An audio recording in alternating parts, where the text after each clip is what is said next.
with dialogue. Meet the characters. This is Hamlet, a tragedy written by William Shakespeare, filled with grief, revenge, and moral struggle. Prince Hamlet is the young Prince of Denmark. After the sudden death of his father, the king, Hamlet is overwhelmed with grief and confusion. His deep, reflective nature leads him to question everything, even life itself. To be or not to be, that is the question. King Claudius, Hamlet's uncle, becomes king by marrying Hamlet's mother, Gertrude, just weeks after the old king's death.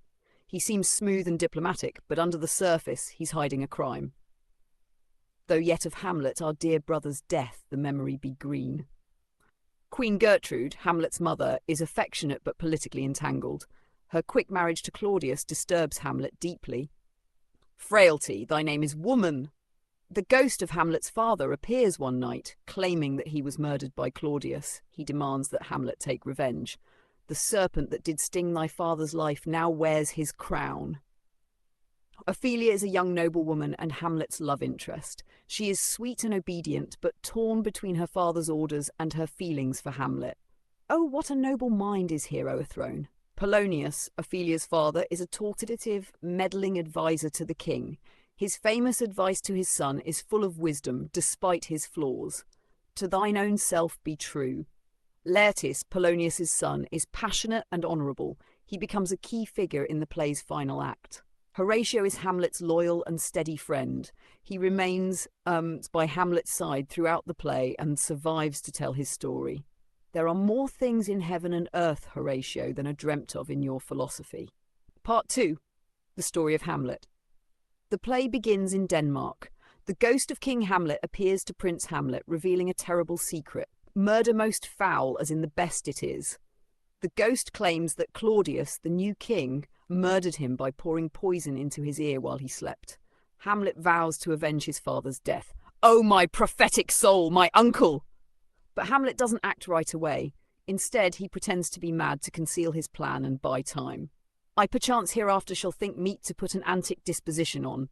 His erratic behaviour confuses the royal court and deeply hurts Ophelia, who is caught in the middle.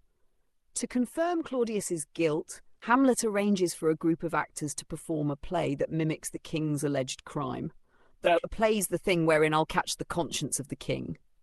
Claudius reacts with guilt and panic, proving to Hamlet that the ghost was telling the truth. Still, Hamlet delays, haunted by doubt and conscience. In a moment of rashness, Hamlet kills Polonius, mistaking him for Claudius. This act drives Ophelia into madness and she eventually drowns. Laertes returns, furious, and Claudius plots with him to kill Hamlet during a fencing match.